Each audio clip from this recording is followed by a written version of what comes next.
Good morning, everybody. Well, I did say last night I was going to try and come on and do a live stream. It didn't happen because certain things were going on here, which, nothing dire, nothing, but I just couldn't get on to do it. So just medications and my bed went down. So I went down with it. It just had to be inflated. Trying to do my buttons up, so at least I look as though I bothered. I was in the shower early, washed my hair, and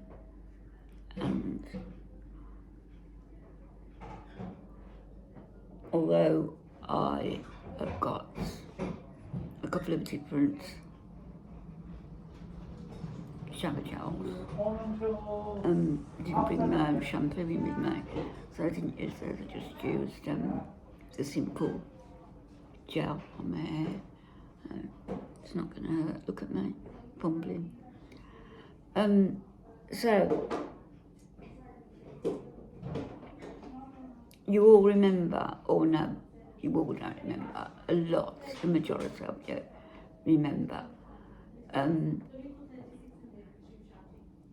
of when I went for my hip revision surgery. Now, what happened in that regard was, again, my kitchen is a place where I fractured two of my hips. Bump, just before one Christmas. Bump, just before the following Christmas.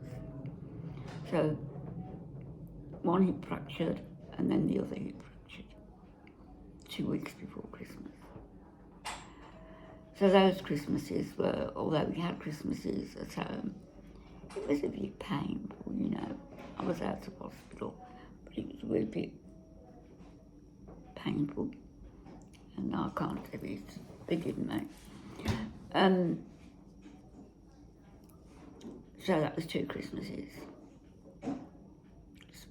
Not spoiled, but marred a little bit.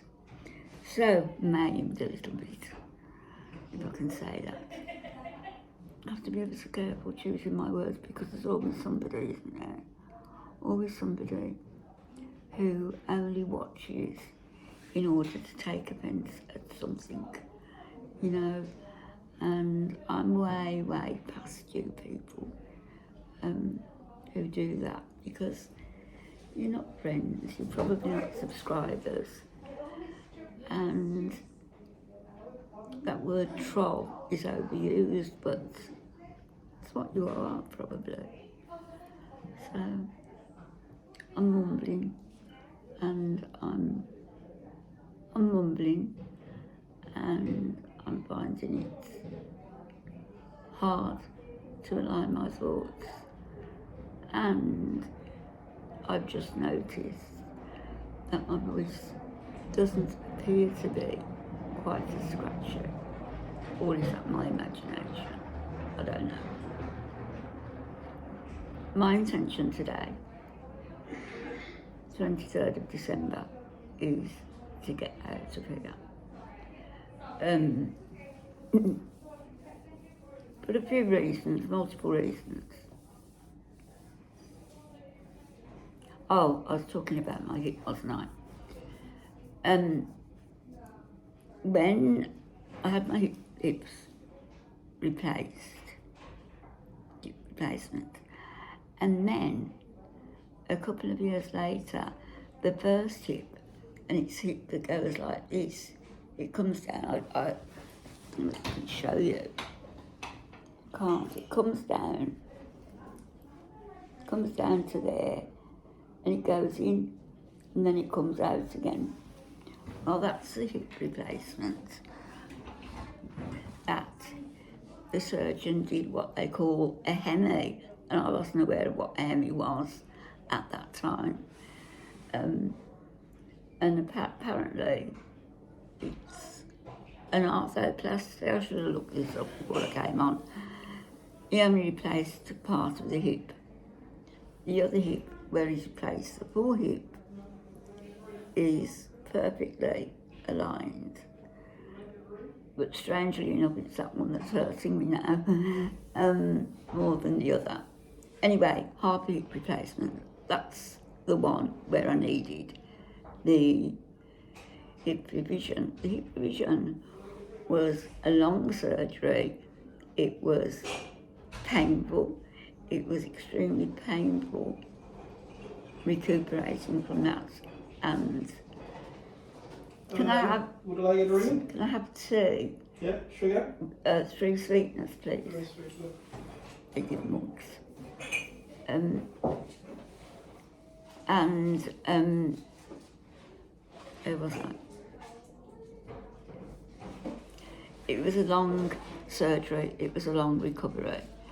And I was told at the time by the surgeon, and he said, you know, it's going to be, this is before it actually went. It was when it was playing me up. And he said, if you decide to go on the list for hip revision, you know, be aware it's a long operation, difficult. Thank you. Biscuit? No, thank you. Don't tempt me. Thank you. Thanks. You're welcome. Be aware it's a long surgery, it's going to be painful, it's going to be a long recovery.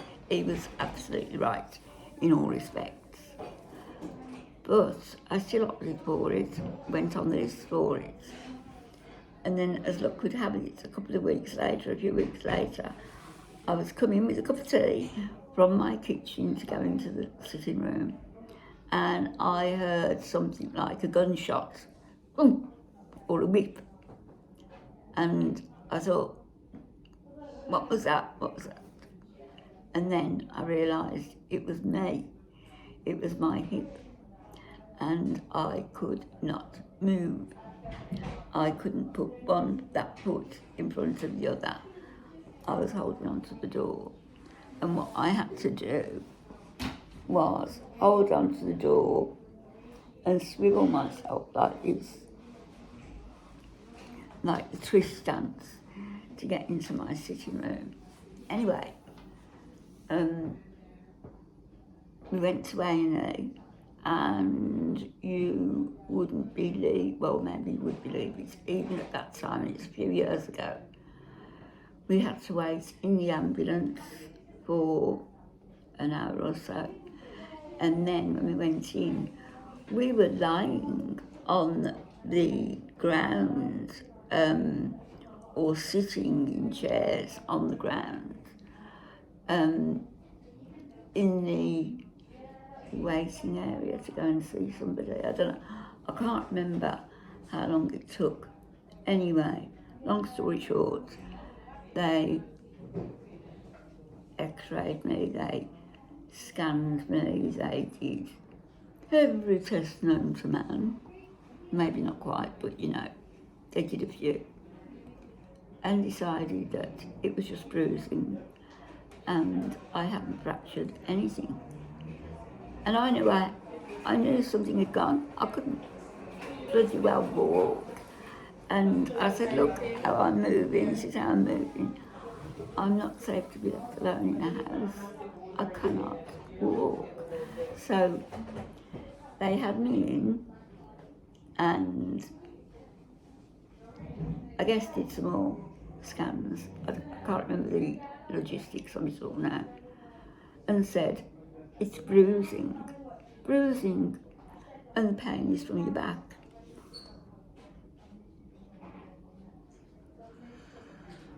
It's farcical, it really is. If I have a headache, it's due to my back. If my nose bleeds, it's due to my back. If I need to see the optician, due to my back. It's bloody ridiculous. Anyhow, because I was insisting that I couldn't walk and that this has happened and that I was in pain, they decided to open me up. And how fortunate that they did, because we heard the surgeon talking, and it wasn't until they actually got inside, behind the muscle or whatever it was, in a way, behind that that they discovered that, oh yeah, there's a break. She was right. Of course I was damn well right. I know when something is wrong with my body. I know if it's my head. I know if it's my eyes. I know what's caused my teeth, which was the bisphosphonates. I know when something is wrong. I know when my throat feels so narrow that food is sticking and sticking here. And the same doctor asks me to show him again and again where. I say there and there. And liquid is going down like gurgle, gurgle, like a drain. Now, I'm not in fantastic pain from it, but this is happening and I don't want to get to the point where I'm in fantastic pain from it. So I guess I'm going to have to go. I'm going to have to remortgage part of my house,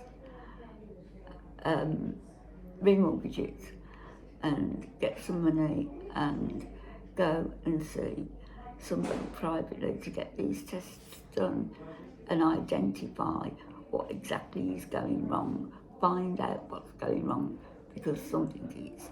I know it is. Don't think they realise how many times I've been through this before. I'm an old hand at it, being fobbed up. Maybe because of my age, maybe because I think I'm feeble-minded, maybe, well, for a monopoly of reasons, a kaleidoscope of reasons. There you go, brain's not working, oh, dementia.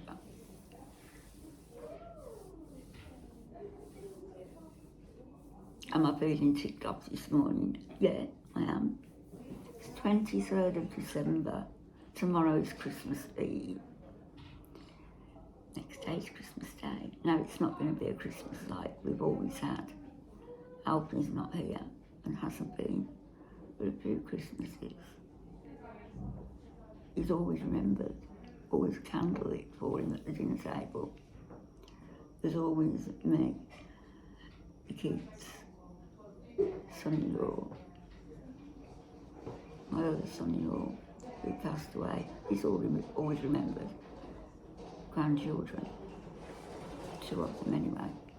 And, you know, there's maybe my brother, if he was going to come this year. So there'd be 8 of us around the table. It's not happening this year. It's not happening. A close family member is going through, and I'm not going to say who it is.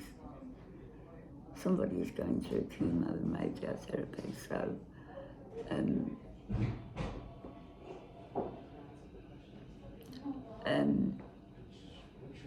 that's messed Christmas up really, because but it just has.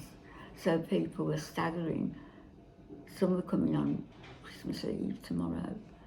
Some were coming, a couple coming on Christmas Day, and others coming on Boxing Day.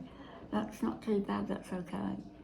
Not dinner, not Christmas as we know it, but things change, don't they? Now me being in here has not helped.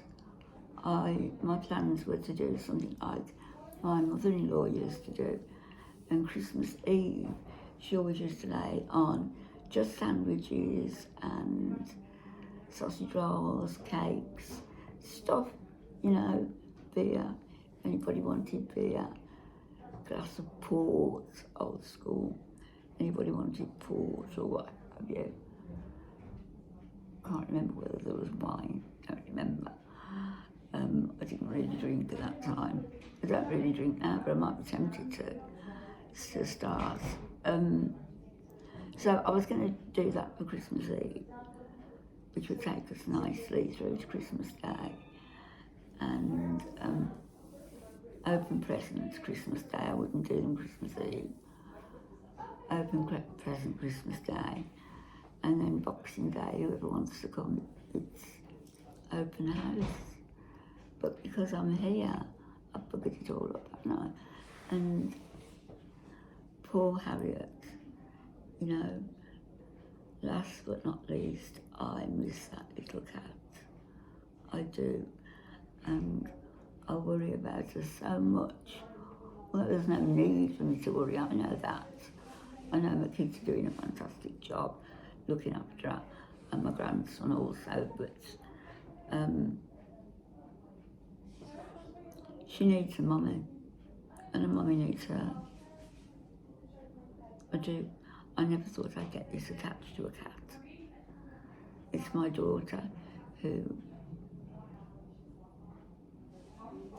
loves cats. Sorry, I don't mean to mention my kids. My kids are all animal people, you know, but Alfie and I we had dogs. Alf had one when we first got together called Bruce, and because when we first got married we stayed with my mum, and then got my mum's doctor a flat in a house that he owns, so we were lucky until we could get a place of our own.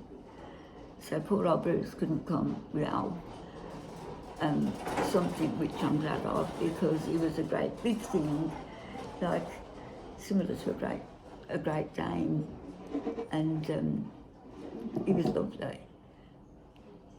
I'm shaking, look.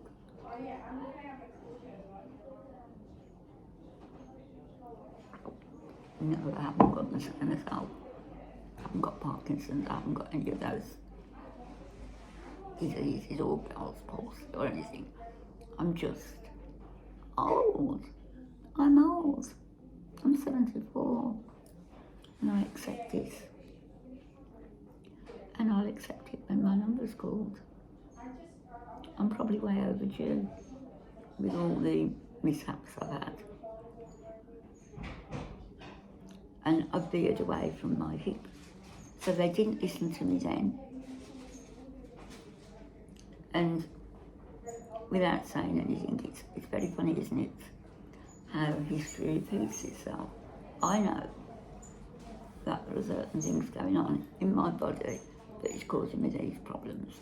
Now, there are things I can say about the first endoscopy, there are things I can say about the second. I mentioned when they were getting me, going down, and this was at, I don't know what time it was, 3:45 or something. They left it all day. And I was exhausted, fasting all night, and the nurse was saying, oh, it's fasting, it will do that, and I know that. But I just felt, and I just happened to say, I'm absolutely exhausted, let's get this over with. And then one of the nurses, I think, it must have been, said, has Anne's sugar level been done today? And it hadn't. So somebody did, the little prick in the finger, and my blood sugar was 2.8. Very, very low, dangerously low. And it wasn't until my son told me, that's coma land, Mom, if you'd have gone any lower. So that put me on some sort of a drip to bring it back up, and it brought it back up to 5 So 15 minutes later, I was headed down to the endoscopy. I'm wondering whether the first endoscopy I had didn't actually, I was exhausted then. I didn't come round from that endoscopy, and I had it first thing in the morning. I didn't come round from that endoscopy till about 20 to 5 on the evening. So that's from, say, 9:30 until 5 o'clock. My son came. He said, you were out of it. He said, put my phone under the pillow, and I have got an obsession with losing this darn phone because it was expensive. Wish I hadn't bought it because I'm frightened of losing it. So I said, put the phone under my pillow, and that's it. I was out with the count all day. And I'm wondering if the first time I went down, my blood sugar wasn't low then. That's one of the things, really, that should be done as routine. If it's important, it should be routine. So that's my intention, is to get out today. Or I could say, I don't want to come out Christmas Eve because it's going to be double taxi fare, because I might get a taxi if my kids aren't going to pick me up, because they don't want me coming out. And that's another video. You know, nobody thinks I should be coming out. They want to move me onto a gastric ward, where I thought I would be anyway. This was the only place that was a bed. Move me onto a gastric ward, and then for me to have a colonoscopy. So I've asked the nurses if I could have I'm not going to pick up the bus and discharge myself stupidly. I want it to be okay by the doctors, and for me to come back either here or to a different hospital as an outpatient and have the colonoscopy then. That is what I want. That is what I want. And after all, it's my body, isn't it?